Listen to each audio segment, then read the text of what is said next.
So, ang reading mo, Taurus, welcome back to our channel. Naway nasa mabuti kayong kalagayan while watching the channel. This is the general reading. Kayo nang bahalang magpalit-palit ng situation nyo sa reading ko.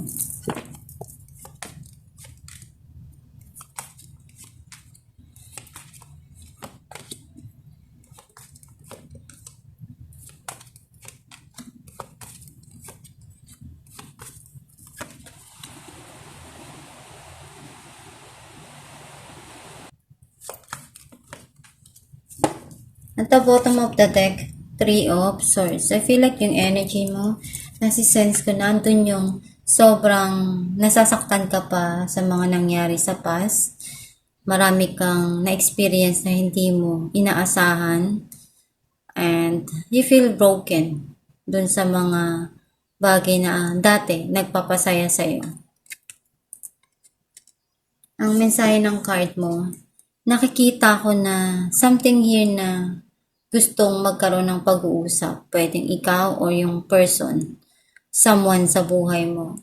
Gustong linawin yung mga nangyayari dun sa relationship or dun sa sitwasyon na dumating. Gagawin mo lahat ng makakaya mo kasi gusto mong mag-heal. At the same time, pag may gusto ka, andun yung effort.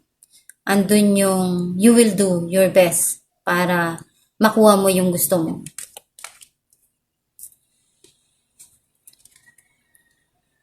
Something here na magkakaroon ng reunion, pwedeng celebration na darating.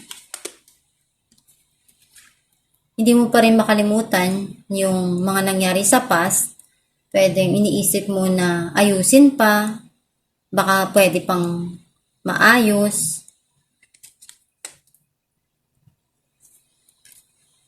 May nangyari dito na very tricky or pwedeng pagsisinungaling. Some of you pwedeng running away from the situation. Ngayon gusto mo nang magsimula uli. And marami ka namang pinagdaanan na sa buhay mo na nalagpasan mo na. Nagawa mo na rin yung mga part na alam mo sa sarili mo na naging masaya ka or something na pinagdaanan mo na may natutunan ka.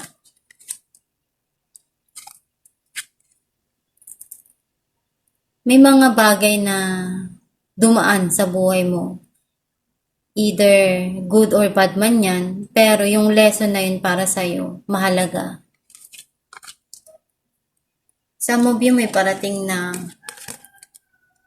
desisyon na para sa'yo nahihirapan ka, na ready ka na bang harapin yun or ibigay ko ano yung desisyon na tama para dun sa sitwasyon. At the same time, nakikita ko rin ang you're trying your best to balance ngayon yung mga nangyayari, yung mga bagay-bagay sa buhay mo.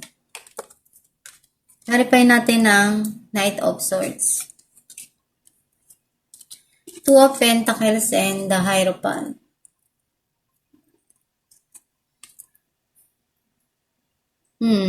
Ito yung nakalaan para sa'yo eh. Kailangan mo lang matutunan na i-balance yung mga nangyayari dun sa situation or maibigay yung tamang desisyon. Alamin mo lang yung makakabuti para sa'yo. Clarify natin ang 4 of Wands, 3 of Wands and Temperance. May hinihintay ka dito. Kailangan mo lang talaga ng mahabang pasensya and huwag kang magpadalos-dalos sa mga desisyon mo para hindi ka magkamali. Something here na hinihintay mong dumating sa buhay mo. Clarify natin ang 7 of Swords, Queen of Pentacles and 2 of Cups. You're thinking to invest again dun sa alam mong ready alam mong seryoso para sa'yo. Kasi para mahalaga sa'yo yung pagmamahal eh. Pwedeng pagmamahal sa isang tao o pagmamahal sa sarili mo mismo na ikaw na yung magpupuno. Clarify natin the Chariot, Ten of Cups, and the Star.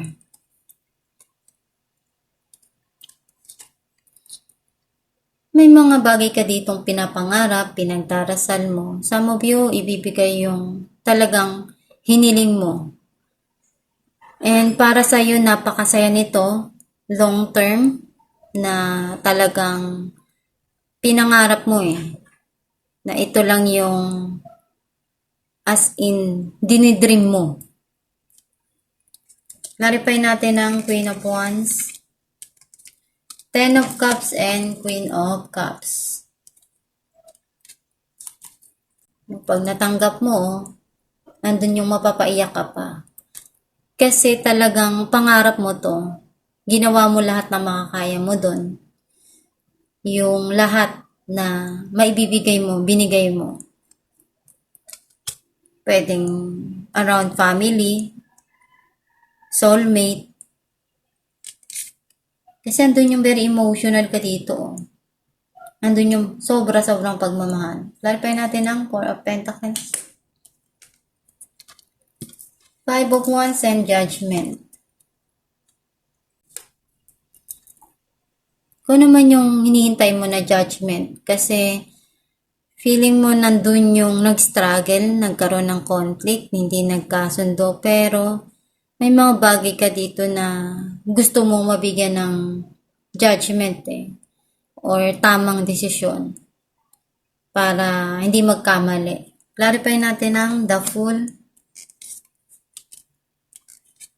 Foolish heart, hear me crying. Ace of Swords and Six of Wands.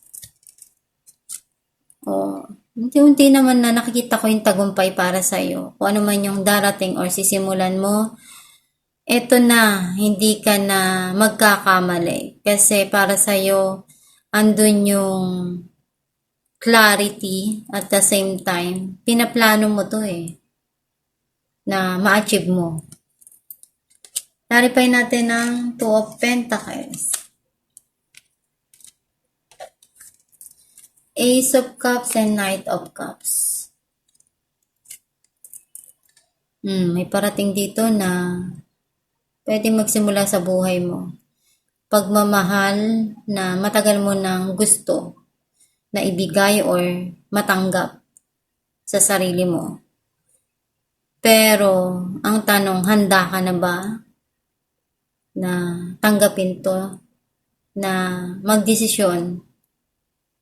Kasi naguguluhan ka pa kung i-accept mo pa o hindi.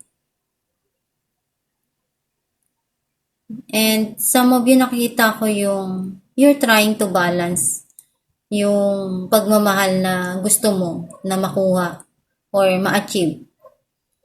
Kasi may mga bagay ka dito na gusto mong umpisahan. Some of you may darating na talagang para sa inyo. Alamin natin kung ano mensahe ng iyong gabay.